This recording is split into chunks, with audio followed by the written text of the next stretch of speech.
mentioned that the face is spoiled as well as the Ember Spirit. Oh, is Artstyle dead at bottom? Yeah, he's dead. Support that doesn't have stun. Or, like, Night Stalker picks up an early TP. Team Empire, here they go again. Sunstrike, Artstyle's walking into the edge of it. And Didier tries to fight this one out. Obviously, he's got his Flame Card to protect him, but they've already got the pick. And that's great for FN. He gets the assist in that kill, but there's still a presence. Showing a lot at bottom lane. And I think this is fine. This is why I was like, kind of like, maybe this is the one game where Iron Talon isn't necessary, because he can stay bottom and continue to keep pressure on Ember. This is a little weird. Now, Paralyzing Cask, Malediction came out as well. Over on Didier, his Flame Guard protected him a hell of a lot. But this is the last 30 seconds of nighttime, and Void's back off cooldown. He just needs Vision over on Taneko. The Sunstrike was coming in for it, but Vorst is the man to get the kill with the Void. They chase after Didier. There's no Flame Guard for 13 more seconds. Denny will rotate over, but then can't catch both of them. But Vorst will find the double kill. Even a fresh Malediction over on Dendy. There's no Void right now, and the life of No Fear is practically nothing. He's hiding in the tree lines, hoping not to get scattered out, and Denny can't find him. Oh, no Fear! Listen to HY, stay in the bloody trees, but he's dead. OD will find the kill. So Denny's rotation isn't completely in vain. But still, you just lost your Ember as well as your Wisp, and you gave them that allowed you to accumulate a huge amount of farm. I haven't seen a single one of those, and I think we've fully shifted away from that. I think people realize Sven is just too slow.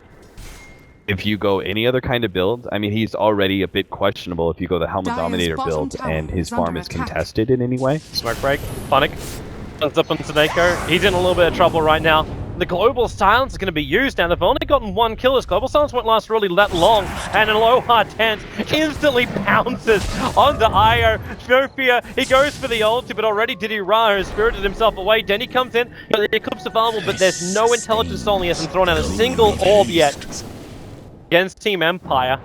So it's just a 1-for-1 trade-off. And Didier, he finds an extra pick. He caught out the Witch Doctor. Sunstride's coming in, he'll hit on Denny, but a good ulti there from General with a big Chronosphere. Catching the Invoker, catching the Night Stalker. Invoker, though, on 23 HP, runs away. General cannot catch up, and now Na'Vi, they're too deep under the tower, hunting after the kill. Then he's to control in the river over on her Vorst. Oh, the swap! Wait, pulling back in. FN's so low. No. The cleave. Okay, no, Faceless Boy still gets the hit. Not enough damage in time. Oh, Funnick almost saved him. If FN had reacted faster to him being swapped and had started running the other direction, he would have been okay, but General gets the kill he was searching for. Not a bad fight for Na'Vi. That was actually very good for them. It was pretty much straight trade. Radiant's bottom tower is under attack. Here comes the movement from Team Empire, 3-man smoke move. Artstyle is the one who's closest, and her Vorst is going to see him. So, no Global Silence, but to get silenced, Sunstrike comes in and helps to get that. She does take the kill. A relocate from Taneko, tries to free him up. A nice Chronosphere cancels off that ulti from No Fear, but they've already lost Dandy. And now with the TP in from Didier, he has to spirit himself instantly out of the fight he TP'd himself into. And Taneko's also got no choice but to come back into the engagement. He gets stunned up, but the tether takes him just far enough away he'll survive. Aloha comes in, there's one swing. The Wisp will go down. Tower as well, Team Empire. And if one thing really describes what I feel has come out from Team Empire in this game, it's not just gaining momentum, it's instantly... Aloha's going to finally finish up Roshan. Once he's got Aghanims, there's no way Na'Vi can really surprise him. Like, even with a time walk in, like, you're going to see it coming. Yeah. Now, this may be the moment for Na'Vi. No Fear outside the base. His Death Ward's off cooldown right now. Global Silence, it will be expended. But where's your Chrono? The lead in from General, they don't have it. Yet they are still trying to take this fight. And wonderful double searing chains from Didier. They bring down the Witch Doctor already, so no ulti from him. Sunstrike damage, there's not enough. They just keep chasing after Vorst, and another double searing chains from Didier. Spirit one way, back again. Slices up a Vorst. Artstyle, he'll be brought down by FN, and FN just blinks away in time before General can attack. It's a 3-for-1 trade-off, and Roshan's down at 2.3k life. Empire may have just given a window here for Na'Vi to actually get a foothold back in this game. That was actually the kind of fight where you wanted DKB on the Sven, because if he can DKB, silence off, and turn and fight. Aloha doesn't have mana. Like, even if he jumps in, there's no stun. Yeah, they're not doing that. There's no way they're doing that. No. Has fallen to the Radiant. Eternal. Well. We have ourselves a game. No longer the most one-sided game in the series. Listen. a little bit of time left on it, but it's General who's getting called out by a Vorce and Phonic.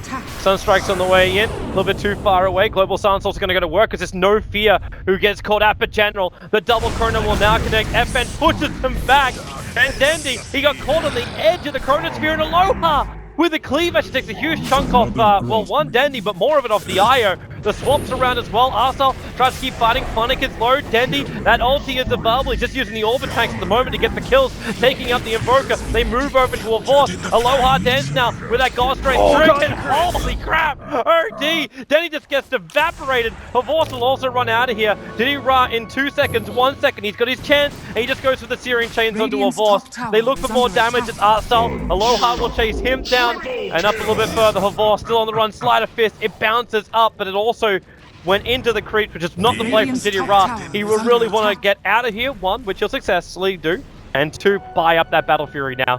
What a tight clustered fight. You know, I must have thought you were calling the play-by-play of Aloha Dance chasing down Silencer, because their stuns were coming off at the same exact time. The difference was, obviously, Aloha Dance managed to get the kill on the Silencer, and is going to get the kill on Seneko as well, for some reason. That's awkward some reason is because Seneko should not be there if they literally just took a top and won. Now, the remnants of Na'Vi have now made a stronger, better offshoot government. Is under attack. And they're going to take out the tier 3 tower in the bottom lane. Ember's up in 5 seconds time, but really, Radiant's they're bottom ready to tower fight. has fallen. Right, Dandy can't even Radiant's TP bottom back yet. He's got to wait barracks 5 are under seconds until his attack. TP comes back off cooldown. And by that time, they've lost the bottom rank. The big Chrono my God. catching out Force. Dandy's TP is starting now, but he's not here to do any of the damage. They break free the BKB and the cleave. Empire, they're going to go through them one by one. Aloha's taken out two. The Sun's still on cooldown for the moment, but they've gotten what they need, Team Empire, until they group up like that. That's not what they need. The Sleight of Fist does a lot of work with that Battle Fury up. A Force may actually be a casualty of war now. He turns for the fight for the Stormbolt. Aloha's coming in for it again. Dandy protecting his teammate for the moment, but there's too much damage. Now Dandy, where is that ulti? He doesn't, now he throws it, but he only got one. Finally, he'll actually get the second. The triple kill in total, and they'll slow down the Invoker. This time, there's no escape. FN's actually going to die. Oh, I thought the Dandy was... tornado would not be enough to kill off Dandy. I thought he was going to die to that tornado map high. Radiant's middle tower is under attack. Aloha Dance, all he has left is Dire's to bottom lose his tower Aegis, pick is up under the attack. Moon Shard like he did last time. Radiant's middle tower has fallen. I'd be down with an AC this time around though. Here they come. No fortification for Na'Vi, so they can't easily defend this. Buyback's only available for Dandy as well as Faceless Void General. Aloha. He's just burning up the damage they've got. Unfortunately, this kind of has like a bad part of it because Dandy is just dealing experience at the same time. And this makes his ulti a lot more powerful, not to mention his basic attack. Now the Chrono! They caught Aloha in the middle of the BKB. They're still going to damage that can kill the bastard, and now they can do it. Aloha will drop. Dandy will get himself a double kill, and the rest of Empire just TP out, accepting the fate of their teammates. Yeah, like it's a one-man Chrono, but that was the Chrono they desperately needed. It was the man they wanted. Yeah, well played by General. Coming in at the right time. Got an Arcane Rune. They could actually fight again in 90 seconds with that Arcane Rune. How long does it last? I think it lasts like an absurd amount of time. Probably not long enough for the Chronosphere though. It's only a 30-second time ago, isn't it? Dire's middle No, I tower think it's is Relocate under attack. coming, divorced. Okay, Seneko, interesting. what was that? He went, I think, the call was like, do you want to come, Dandy? And Dandy would be like, no. No. Daddy's just screaming, no! Keep him from being able to right-click people and build up intelligence for a big ult. Goodbye, Diddy Ra. Is the spend. He just walked into an Aghanim Scepter. The relocate doesn't save either. Seneko actually just straight back. And goodbye. Radiant's top tower has fallen. Oh no. That Na'Vi, not like this. They were getting so close again.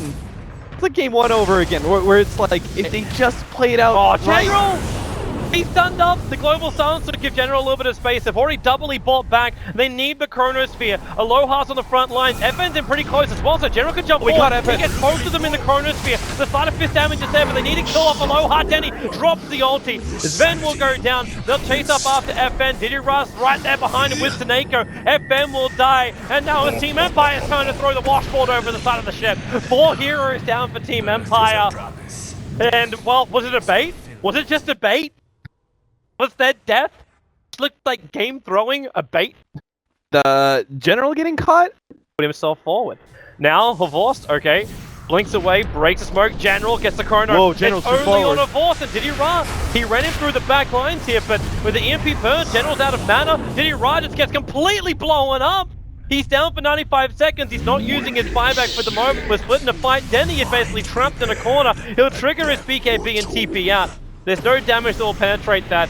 So it ends up just being a 1-for-1 trade-off. But if he didn't do that, like, you still understand that Diddy Ra has to buy back. Like, Why did General pursue so far? That was such a useless Chronosphere, and they're so dependent on it. Like, he's got the X, so he can have some... He's going for Aloha. Tornado's going to send him up. He's got Time Walk available. And, oh, he jumps away just in time. Taneko keeps him alive. The Sunstrike. General walked into it. He's down! The imprisonment will come, Faces Void will buy back, they won the kill on Aloha, he instantly BKBs and blinks away. Meanwhile, Na'Vi Southern Home is in trouble. Don't push out, Na'Vi. Do not push out. This is not the time to try and punish Empire. They're just cleaning up house, man. I mean, that was the mistake. The world. Oh, they find a target. Oh, blink him. There's the chrono. He only got a force. No fear goes to the ulti with the Aghanim Scepter, but they clean him off. Now they move over. Did he rise to the neighborhood of force? Locked in with the Syrian chain. Saved up by Phonic for General. He clipped himself. He can't get himself down for the moment, but the chase keeps going from Denny. Already throwing out that Eclipse. Relocates on its way. It's just Taneko coming in, but helps to reveal that Phonic to find that kill. Aloha actually blinking over, playing leapfrog with General. There's 2 heroes down for Empire, which do not have a buyback. Unfortunately for Na'Vi, obviously they still have no attempt to go for Roshan. Yeah, that's okay though. They got themselves a little bit enough space to probably push out the rest. Now, so his intel is already pretty damn high. And the Ember Spirit, who's getting bigger and bigger. Okay, jump in for Boss. Just BKBs. Did you Raz being protected by Snake on the chrono from General, catching out two. Denny, unfortunately, he's got 2 BKB targets there. Now Punic will swap himself in. That's an easy kill for Denny, but the dash one from No Fear. Huge build damage. Enough to get 1 kill. The buyback comes out from Silencer, but now the BKBs are down for Team Empire. They may not be ready to fight, not when the Searing Chain catches out 2. General comes back in again. Dendy, no ulti from him. He's just looking for something to throw out. Aloha Dance wants to run back down the hillside as well, but he's just getting beaten. The crackdown. There's 2 heroes on the sideline for Empire. No Fear is going to join them as well. A double kill for Dendy. Havor still on the run. There's Searing Chains or something to catch him out. The jump forward from General. He gets a time lock. He'll buy enough space for the rest of Na'Vi to move forward. Havor will end up dying. That's the loss of the gem of Team Empire as well. And that is 4 heroes on the sideline with only the Sven to have a buyback. Na'Vi can now actually make a play for a counteraxe. Looks like Na'Vi will get themselves on the board. This is good because you're asking the question. I didn't get the chance to respond because Empire forced that fight, but it's without a doubt Na'Vi have the better late game. Their offlaner is stronger than like Faceless Void is better than Night Stalker. Like the vision is amazing, but it's still ultimately utility. While Faceless Void's Chronosphere is like literally game winning most of the time. Then you have the mid comparison, INVOKER and OD. I think they're actually quite similar in late game output and damage. Middle tower is Damage under attack. slightly to OD, but better control from the INVOKER. But then it's the carries, and the Ember Spirit most definitely wins. Sven is just too reliant on his BKB, and this late into the game, it's only 5 seconds. You have 5 seconds to win the fight for your team. Otherwise, you're just going to be kited around and chipped away by Dichirod's Ember Spirit. Na'Vi need to do this and get the hell out. Middle tower If they has hang fallen. around, Death Ward's back off cooldowns, Sven's up in 5 seconds. In fact, they're leaving already before there's a chance for Empire to chase them away. So they don't get the racks, they only expose the middle for it. FN? Why not? Sonic Boom! Course of the peril of the Phonic swap. Now they go in. Aloha caught. No BKB up. The Global Sun's going to give them the space. Sven, he's down. 86 seconds. Na'Vi have opened up a huge window. They'll chase up after Phonic, and they get both of them with the Ember Spirit side of fist. They bounced around, and now it's just Havorst and FN, the 2 sole survivors. Buyback is only available for FN. No one else on Team Empire has it, and Na'Vi have a chance to take a double raxing. It's mid as well as top. They're starting on the range racks of all of the raxers, which is kind of surprising. But FN, he goes in to try and defend it. He's down. Yep. But I think they know pushes it's them over. back out again, but they're wait. Wow. Okay. Dyer's middle There tower we is go. under He's now dead. Turtle versus the snail. Who will win the race?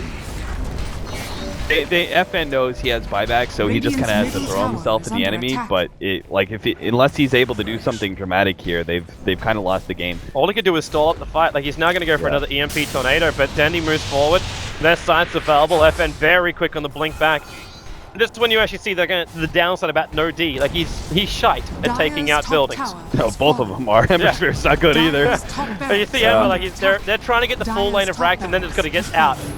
You got Sven up in 15 seconds time. There's no reason to overstay your welcome. And Empire, they need some extra kills right now on Na'Vi. They cannot let them get away scot-free. The pickup on Dendi as well as Io is going to help matters. Snako does not walk into the Sunstrike, so that's a good thing for him. Yeah, remember what happened last time Empire tried to push out? They got turned around on pretty heavily, so you could go utility-wise for the jumps. He found Aloha once again. General He may have had a bit of interesting Kronos the previous times, but this round is the big pick. Aloha goes into his BKB. FN trying to split the fight out. They broke free of that global stance. The BKB's in General. So low, the death ward from Nofia. It goes to work, but General's currently the only casualty of war. Snakeo's relocate took him back.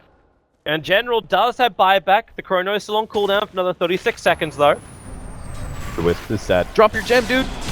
Drop your gem! Drop your... What? Why did you bring the gem back for Empire? Alright, whatever. I'm sure it's not going to make a difference. They just lose their mid-laning ward. 20 seconds. 20 seconds until Chrono. Void's got buyback. He'll actually have Wisp buyback to start with. And Empire are running. They're not going to stay here for the fight. Or either that or they're waiting for Na'Vi to come out to them. I think they know that they can't really go high ground. Yeah, Chronosphere would be back up. Just got double sides, double ultis. Very useful. I also want to just like bring it. This game. I want to bring attention to this. While we're talking about items, like obviously you got to pay for them somehow. But look at that swing at the net worth. We actually had a change of 22,000 in the space of what had to be 5 minutes. Gigantic. Yeah, and then it's completely swung back down again after Empire had a favorable engagement. The smoke move from Na'Vi. Coming in. Empire are two grouped up. They are grouped up for a 5-man Chrono right there. There's no vision for it because they don't have the gem, and Empire, while they jump in, they didn't get the complete control. DD gets pushed back, and now Refresher of INVOKER, but he locked inside the Chronosphere. General, the Death Ward to Nako, they're taking too much damage. Look at it go! Backlines, they can't even let the big oldie go from Dendy. First one, Refresher. Second one, triple kill for Dendy. They'll try and make it an ultra kill with INVOKER, popping down to the orb. There she is! And Empire, they probably can't defend this anymore. Push down the mid. The only buyback is Ven. I take it back. There's also one for Revolt. Yeah, their buybacks just won't come up fast enough. 35 seconds till the buyback is up for the INVOKER. The DD is not that big of an advantage. I don't know why they keep going for the Faceless Void like that. Like, it's a good pickoff if they can actually stun lock him, but they never can. It has to be a GG push now. If they can't go through the bottom lane, we get a divine rapier up for the Ember Spirit. He actually disassembled his Abyssal Blade just so we could get that. 10 seconds till FN is back up. Here they go. They have enough damage now because oh shit, he's 180 gold missing. Really? The timer's done, but he still needs 175 gold. Oh no! Oh no! What is this? No, the tower! The tower back in the base is going to go down. So there goes your tier 4 tower. He should actually have the money back. He's got back. He can actually buy back. The Chronosphere is going to go. Wait, is he not buying back? I don't know. Maybe he's got an AFK. Did he run? 4 stars away from Aloha Den. Come back alive, INVOKER! He's pausing! There's a problem. He's DC'd! The unpaused! Who unpaused the game? It was Nofia. They actually said that's it, GG. But he DC'd out of the last moment when he could have fought back at the tier 4 tower die, giving him the extra cash, and Na'Vi take game 3. Oh shit! Oh man, I mean, I'm happy Na'Vi take a game in this series at the very least. But that's gonna add a level of salt to your victory. I mean, they looked too